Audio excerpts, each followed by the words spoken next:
Entre 1993 et 1995, la franchise Power Rangers avec les émissions télé et tous les produits dérivés s'est faite 1 milliard de dollars. La folie des Power Rangers a commencé dans les années 80 quand le producteur Haim Saban a été en voyage d'affaires au Japon et a découvert la télésérie Super Sentai, une série qui ressemble beaucoup à ce qu'on connaît maintenant des Power Rangers. Et lui, il s'est dit, ben, ça marche au Japon, ça va sûrement marcher en Amérique.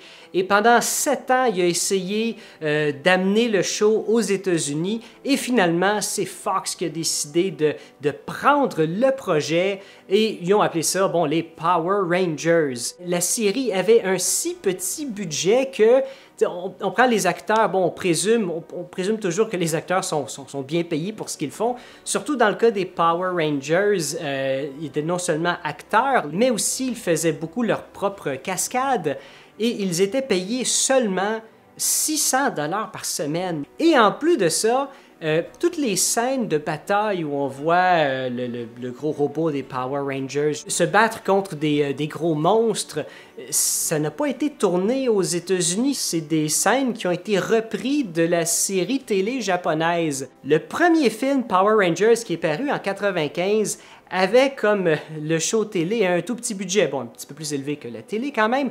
On parle de 15 millions de dollars. Le scénario a été écrit au fur et à mesure que le tournage avançait. Oui, il y avait la base de l'histoire, il savait un peu ce qui se passait, mais plus ça avançait, plus bon, on écrivait les dialogues, on écrivait ce qui se passait. À un tel point que, bon, le budget a été dépassé, le temps de tournage aussi a été dépassé. Et qu'est-ce que ça fait? Ben, les acteurs qui devaient tourner dans la prochaine saison des Power Rangers ont dû, en même temps de tourner le film, tourner également des émissions de la saison suivante. Le deuxième film des Power Rangers qui est paru en 1997 avait encore un tout petit budget, encore moins que le précédent. On parle de quelque chose comme 8 ou 9 millions de dollars.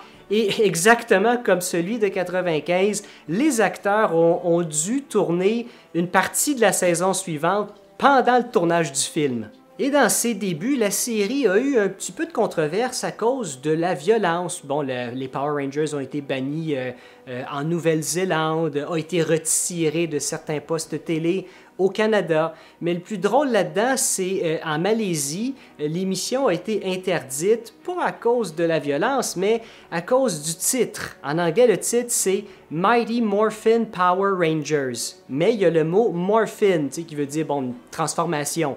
Mais morphine ressemble un peu trop au mot morphine. Donc l'émission a été bannie parce qu'on disait que ça pouvait inciter les jeunes à consommer de la drogue.